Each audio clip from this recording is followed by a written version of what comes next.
Today, December 23rd, is FestivuS for the rest of us, or at least some of the rest of us. While a new poll by Public Policy Polling found that 24% of all Americans have a favorable opinion of the Seinfeldian holiday, there is a partisan divide here. Only 13% of Republicans have a favorable opinion of FestivuS. And you can include presidential hopeful Senator Rand Paul among them. Today, Paul got into the holiday spirit by engaging in the traditional airing of grievances, tweeting out things like this, quote, "My friend Ted Cruz has still not pledged to issue exec order declaring Canadian bacon is not real bacon.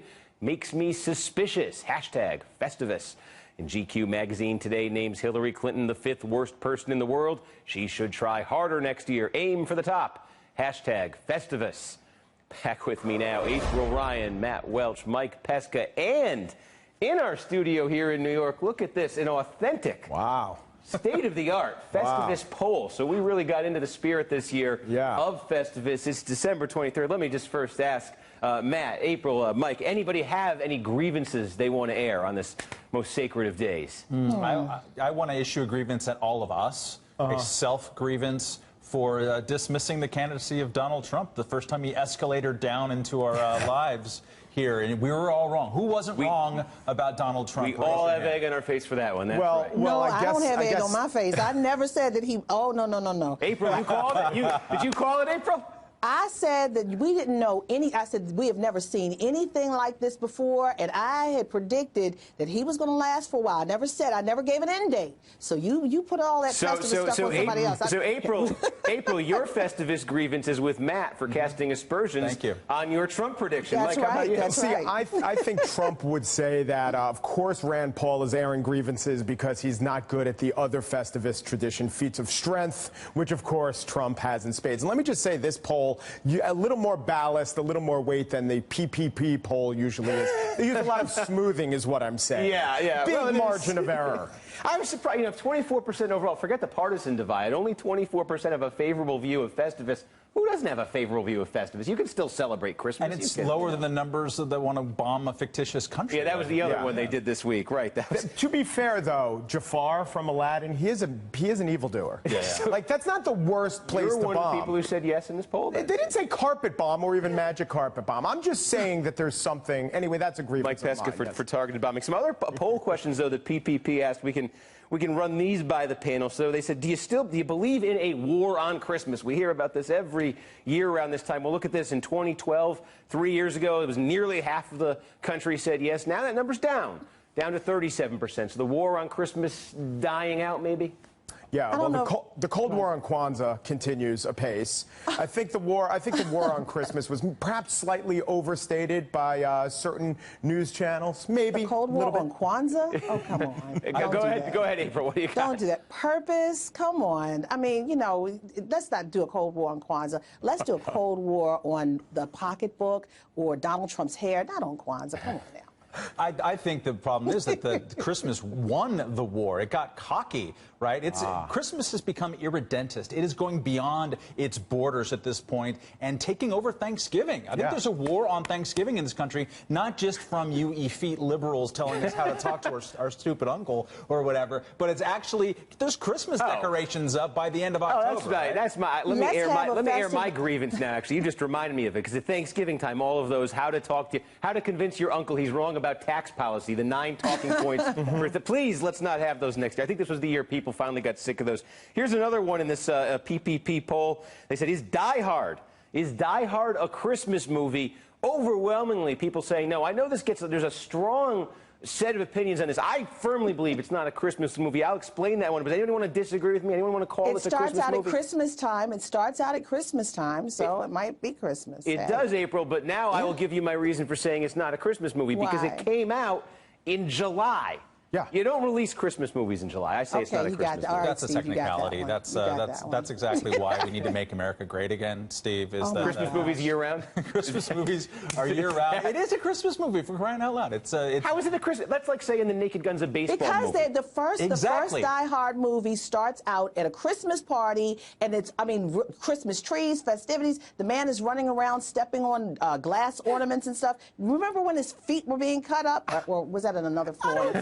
don't think they were ornaments, and also it was Christmas in L.A. I don't think that L.A., I know they technically celebrate With Christmas, no snow. but it's too warm. I would say the analogy is calling that a Christmas movie is like calling Aladdin a war film, which now we know it is. Well, now apparently it can be used that. Yeah, no, I think the backdrop for the movie was Christmas, and certainly there's nothing wrong with watching Die Hard in the Christmas season, but I don't think it was about Christmas. It wasn't about the lessons of the Christmas season. Was Scrooge a Christmas movie? Sure, it was all about Christmas. Okay. Donald Duck. Okay. Yeah. I want to get It's like calling Born on the 4th of July a 4th of July film. That's right. Yes. That's a better one. I've been going with this Naked Gun baseball thing all day, but I'm gonna steal that one. Analogy. I want to just mention this one first. I don't know if we have time to play this, but we're talking all about FestivuS here. Don O'Keefe, this is the guy who created FestivuS. This is the inspiration for the Seinfeld episode, all about it. He had a lot of negative things to say about Rand Paul tweeting about his holiday today. Can we play that? Or we don't have time for that. I've been tweeting back at him. I hate the guy. I think he's some form of lizard that has somehow crawled into a suit and somehow been allowed into the Senate. I strongly dislike it when elected officials... Well, there you go. He doesn't like Rand Paul. Anyway, April Ryan, Matt Welch, Mike Pesca, happy FestivuS to all of you. Merry Christmas, happy holidays. That is all in for this evening. I'm Steve Kornacki. Chris Hayes is going to be back next week. Listen, I mean, all of us learned in kindergarten, don't hit little girls. It's not complicated. Don't make fun of a 5-year-old girl and a 7-year-old girl. Ted Cruz today slammed the Washington Post for publishing an online editorial cartoon that depicted his 2 young daughters as dancing monkeys being directed by their father. The cartoonist said it was a response to a parody campaign ad that featured Cruz and his 2 daughters, and that, quote, when a politician uses his children as political props, as Ted Cruz recently did in his Christmas parody video, then I figure they are fair game. The cartoon was pulled from the Post's website with an editor's note last night, but that didn't stop Cruz from featuring the ad in what he called a, quote, emergency appeal for campaign funds. Earlier today, I asked Rick Tyler, he's Cruz's national spokesman, why it's okay for the campaign to be raising money off of a cartoon that they've condemned. Here's the point about the money. When the Washington Post and the New York Times or any other liberal media outlet tries to bash Ted Cruz unfairly, that has a price. That causes a lot of damage. We won't raise anywhere near the amount of money that it would take to repair the damage of someone like the cartoonist at the Washington Post. So I don't have any problem raising money to get our message out over the liberal media. Now, right now, Cruz is inching upwards in the polls. He's at 40% in Iowa. Actually, he's surging in Iowa. He's leading the field there, according to the latest CBS YouGov poll. Nationally, he's polling at 18%, trailing a still dominant Donald Trump. This according to a CNN poll out today. Ben Carson and Marco Rubio are the only other 2 candidates polling in double digits. It's a scenario that few could have predicted just less than 6 weeks until the Iowa caucuses.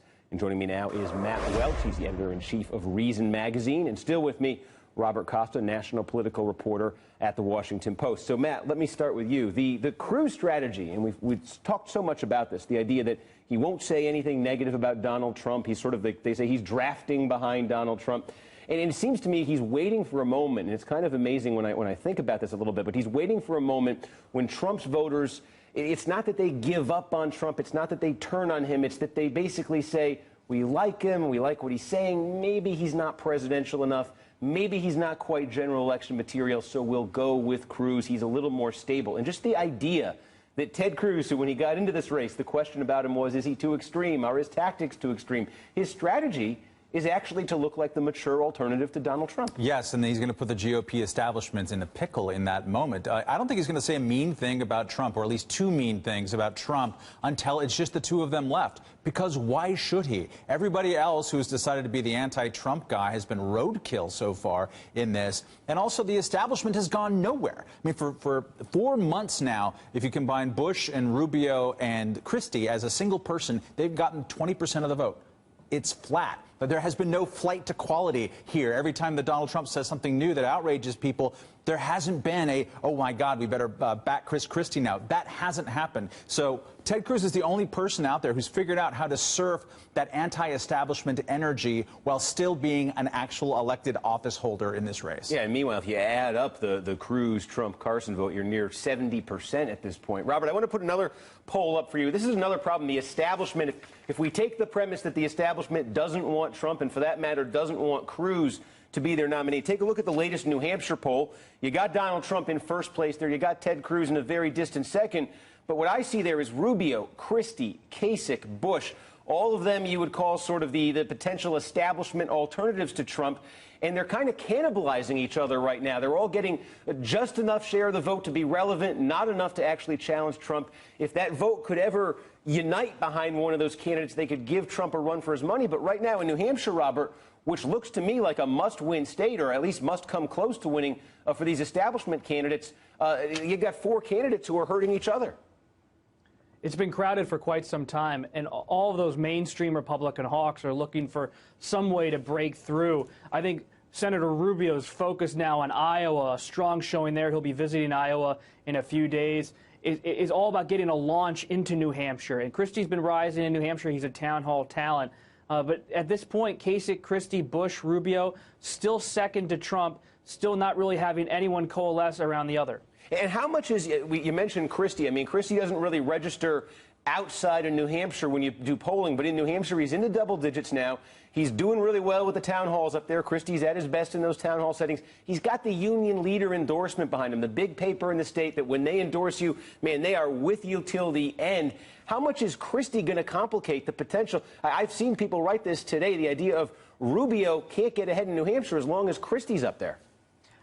Christie's bet it all on New Hampshire, and I think the establishment, the donor class, are watching Christie very closely because some of them privately are lukewarm on Senator Rubio, wonder if he has it to take the fight to Trump and potentially to Secretary Clinton. They love his profile, but as a candidate, there are some open questions.